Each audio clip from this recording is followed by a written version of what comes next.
Well guys, I put out a short video yesterday saying that I thought this motor blew. You know, I've been surfing around on the old interweb, checking some YouTube videos and stuff. And what I had found, one young kid, 95,000 miles on his 4.7. He took it to a shop. They told him he had a lower end rod knock. He went ahead and purchased another motor, pulled his other motor. Come to find out, tensioners in here on the dual overhead cam time change will go loose. And it did have a tap in it originally. Had a little light tap all the time making noise. And yesterday I heard a loud pow as I was going down the road, and it started kind of missing, firing, and acting up a little bit and lost power, which would mean time change jumping around, slapping around in there. Hopefully it didn't destroy gears, cams, all that stuff. Also had oil all over the bottom end of the motor, which I thought that possibly I blew a rear main seal. But now, mind you, I went to Norfolk, Virginia and purchased this from a guy that was selling it for another guy that's in prison for a really long time. He had another motor sitting in the back. Actually, I pushed that motor into another old truck, said, we don't need it. This thing runs, drives.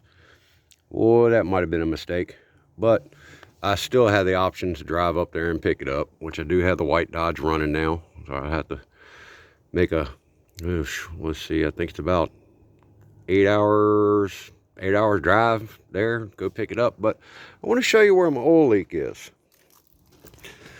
I thought I was burning oil for the longest time. I kept going through about a quart or so a week. I noticed a little bit in the driveway, but see if I can get you up here where you can see. It's kind of hard to get to, but if you look right there, you see that crank position sensor? The seal's gone on it, and also there's no bolt in it. Whoever installed it didn't put the bolt back, so it's been leaking. It's actually the only wet part on this motor with oil. It runs right down.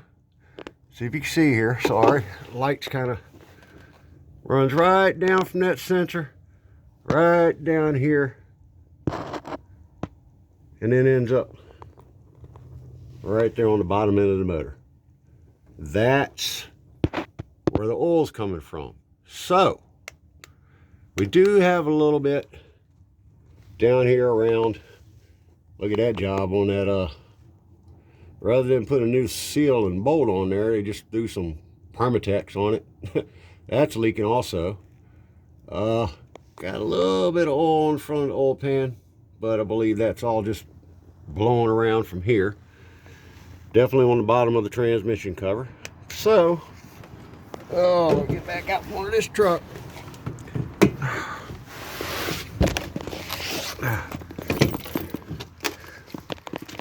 I'm gonna get in here.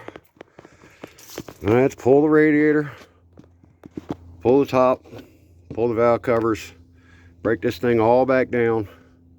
Before I go pulling this motor out, I'm gonna find out if we need just some new timing chain tensioners. I did drive it home from the job yesterday after it acted up. I didn't shut it right down, so it's possible I ate some stuff up in there, but it's worth a try. So wish me luck, fellas and ladies.